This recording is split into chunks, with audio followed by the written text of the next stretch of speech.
Kinywa chako kinakuamulia namna utakavyoishi. Adui anapotaka kushambulia mtu na kuondoa lilo mbele yake, anashughulika na kinywa chake, anatumia kinywa chake. Katika kitabu cha Mithali sura ya 6 mstari wa 2, kinywa kimebeba mambo matatu. Jambo la kwanza, sauti isikikayo ikitambulisha mamlaka ulionayo. Sauti inayosikika ikitambulisha mamlaka ulionayo. Kwa hiyo kinywa kinawakilisha mamlaka ulionayo.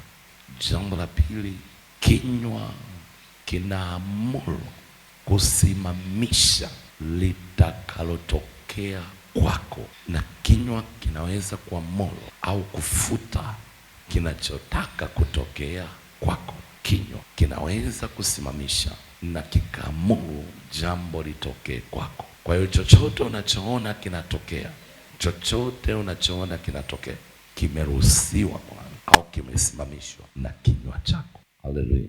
Jambo la tatu, kinywa ni nguvu ya uumbaji. Kinywa ni nguvu ya uumbaji. Mungu aliposema na iwe nuru, ikawa nuru. Aliposema na tufanye mtu, ikawa mtu akatokea. Chochote unachokiona duniani kinaanza ni wazo kwenye moyo wa mtu. Ili kiumbike, lazima kitoke kwenye kinywa cha mtu. Haleluya. Mawazo ya umbi, mawazo lazima yaruhusiwe na kinywa kuumba. Ni vingi unavyo moyoni, unavyowaza, unavyofikiri, havijatokea kwa sababu ya viruhusu vitamkwe kwenye kinywa. Kwa hiyo ukiwa na wazo moyoni, usilitamke kwenye kinywa, haliwezi kutokea. Unataka kujenga, unataka kiwanja, unataka nini, mpaka useme nijenge nyumba, ninunue kiwanja, litatokea. Kwa hiyo kile unachowaza kama hakijatamkwa hakiwezi kutokea. Haleluya, haleluya. Kwenye uumbaji Mungu alitumia kinywa. Alipotamka na ikatokea, aliposema na ikawa. Bwana akusaidie leo katika jina la Yesu. Mungu akusaidie leo katika jina la Yesu. Ndio maana Biblia inasema kila neno unalotamka litakuwa na hesabu yake, litakuwa na taarifa yake. Katika vitu ambavyo utavitolea hesabu au utakavyodaiwa ni maneno. Biblia inasema kila neno, yawe ya hekima, yawe ya upumbavu, yote yanayotoka kwenye kinywa chako yanakusanywa siku moja uyatolee hesabu yake. Ndio maana Biblia inasema usiwe na maneno mengi. Amen. Kwa sababu utayatolea hesabu kila unachonena, kila unachosema. Iwe umenena kwa hasira au kwa furaha au kwa huzuni, kinasimama kutolewa hesabu. Amen. Kitabu cha Mithali sura ya 6 kuanzia mstari wa 2. Basi umetegwa kwa maneno ya kinywa chako. Umetengwa kwa maneno ya nini? Ya kinywa chako. Kinywa chako. Umekamatwa kwa maneno ya kinywa chako. Na umekamatwa kwa maneno ya kinywa chako. Naona mambo mawili. Umetengwa kwa maneno ya kinywa chako na umekamatwa kwa maneno ya kinywa chako. Kwa hiyo mwovu hana namna ya kushikilia kama hajashughulika na kinywa chako, ili ukamatwe, ili uharibikiwe, ili ushikiliwe. Mahala popote unapoona uharibifu, adui alitumia kinywa chako.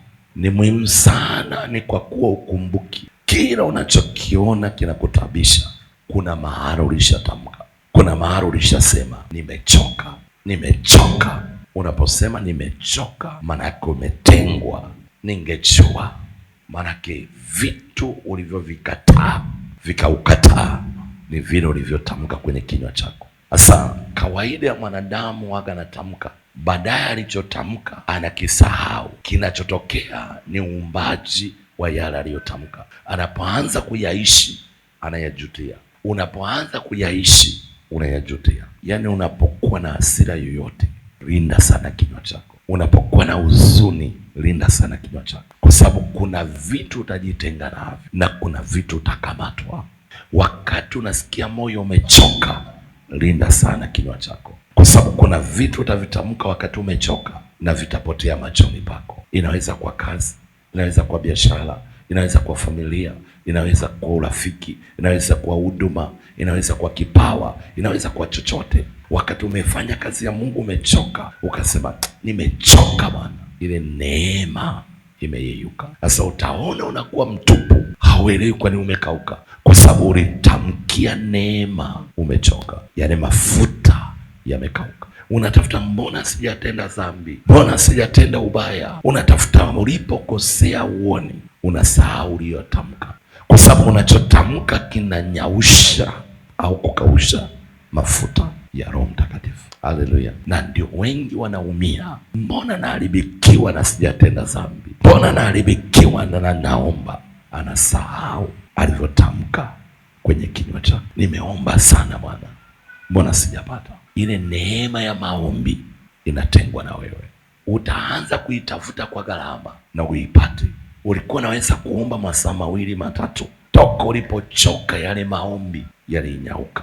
Unatamani kuomba hata dakika 10, huwezi kuhimili. Unakumbuka, mbona nilikuwa naomba hata masaa 3, mbona nilikuwa naomba hata masaa 4, leo nashindwa dakika 1 ya kuomba. Ile neema imeondolewa. Umetengwa kwa maneno ya kinywa chako.